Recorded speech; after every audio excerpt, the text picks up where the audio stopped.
सनातन धर्म की रक्षा करना है तो संस्कृत की रक्षा करो पहले। हमारे सारे पुराण सब संस्कृत में है।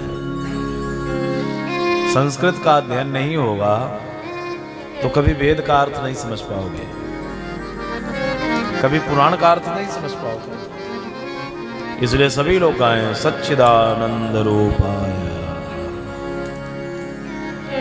भगवान के कितने रूप हैं? हाँ,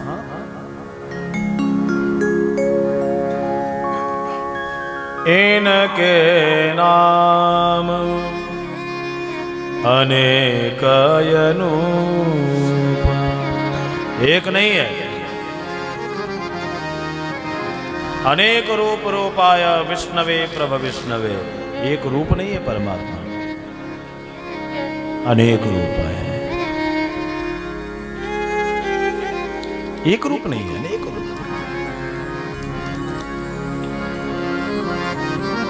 यद्यपि भागवत में तो 24 अवतारों का वर्णन है, पर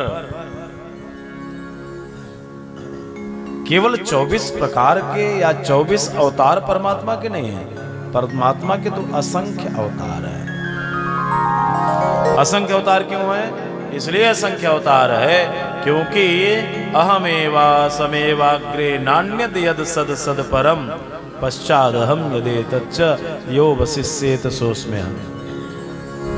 क्योंकि भगवान ने कहा है कि पहले जब कुछ नहीं था तो मैं था, और जब सब बना तो मैं ही बना। तो भगवान ने ही बना जब, तो भगवान जितने लोग बने उतने अवतार हैं। एक अवतार नहीं, परमात्मा के तो अनेक अवतार। पर प्रमुख रूप से भगवान के 3 रूप हैं। ध्यान दीजिए, भगवान के कितने रूप हैं? पहला क्या है? सत्य। दूसरा क्या है? चित्त। और तीसरा क्या है? आनंद। पर इसका ज्ञान हमें कब दिया जाता है? जब शरीर छोड़ देते हैं, तब लोग 4 लोग खड़े हो जाते हैं और कहते हैं राम नाम। अरे भैया, आप पछताए, कुछ होने वाला नहीं, अब तो हो गया जो होना था। पहले जानना चाहिए ईश्वर का जो रूप है वो पहला रूप है सत रूप। दूसरा रूप है चैतन्य रूप, और तीसरा रूप है आनंद रूप। सत क्या है? हमें देखो, ईश्वर के रूप का दर्शन अपने अंदर ही हो जाएगा अगर हम समझने का प्रयास करेंगे तो। सत्य क्या है? अनुभूति। आपके अंदर की जो अपनी अनुभूति है वो अनुभूति सत्य है, परमात्मा का स्वरूप है। उसी की बात मानो बस। आप कोई गलत काम करने भी जाते हो तो आपकी एक अनुभूति आपको मना करती है, ना करो, ठीक नहीं है। फिर भी हम माया के वशीभूत होकर करते हैं, वो बात अलग है, लेकिन अनुभूति आपको बता देती है। ये भगवान का प्रथम रूप है। भगवान का दूसरा रूप है चैतन्य स्वरूप। चैतन्य का अर्थ होता है जिसके कारण हम चल रहे हैं, जिसके कारण हम बोल रहे हैं, जिसके कारण हम सुन रहे हैं। कोई तो कारण है। वही परमात्मा चैतन्य स्वरूप इस शरीर को छोड़कर जब चला जाता है तो जो प्रेम करने वाले हैं कोई प्रेम नहीं करता, घर में कोई रखना भी नहीं चाहता। यदि स्वप्न में आ जाओ तो भूत प्रेत आ गए, दूसरे दिन तांत्रिकों की लाइन लग जाती है घर में। जिससे तुम इतना प्रेम करते थे वो स्वप्न में आ गया। कहीं उसकी झांकी का अनुभव हो जाए अगर घर में, अरे भैया वो गए नहीं, यही हैं, भगाओ उनको। तो दूसरा स्वरूप जो परमात्मा का है वो चैतन्य स्वरूप है। तीसरा स्वरूप जो परमात्मा का है वो आनंद स्वरूप है। अब समझें आप बात।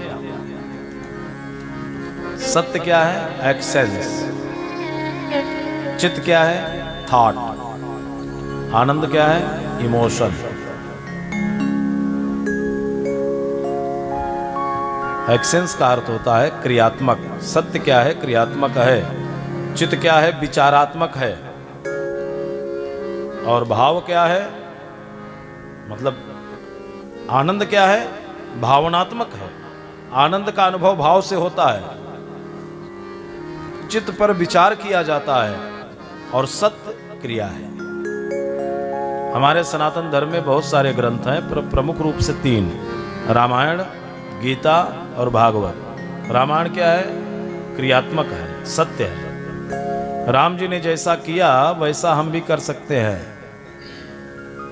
मर्यादा में रहकर भगवान राम जी ने जो भी किया उसको हम अपने जीवन में उसका अनुकरण, उसका अनुसरण कर सकते हैं। ये क्रिया हुई। गीता क्या है? आपके मन को शुद्ध करता है गीता। गीता विचारात्मक है। गीता को पढ़कर, गीता का अध्ययन कर कर उस पर विचार करो, अर्थात चिंतन करो। और भागवत क्या है? आनंद, इमोशन, भाव। भागवत से भाव प्रकट होता है। नंद घर आनंद भयो जय कन्हैया जाने। तो हमारी क्रिया शुद्ध हो, हमारे विचार शुद्ध हो और हमारा भाव शुद्ध हो, ये 3 चीज है सच्चिदानंद। आपसे कोई पूछे कि चरित्र की सबसे सुंदर परिभाषा क्या है? चरित्रवान व्यक्ति कौन है? हम बिना जाने समझे कह देते हैं तो बड़े अच्छे चरित्र हैं इनके। बोले चरित्र की सबसे सुंदर परिभाषा अगर है कुछ तो सच्चिदानंद में ही मिलता है। क्या? Actions plus thought plus emotion equal to character. तुम्हारी क्रिया शुद्ध हो, तुम्हारे विचार शुद्ध हो और तुम्हारा भाव शुद्ध हो, यही तीनों चरित्र है। ध्यान देंगे।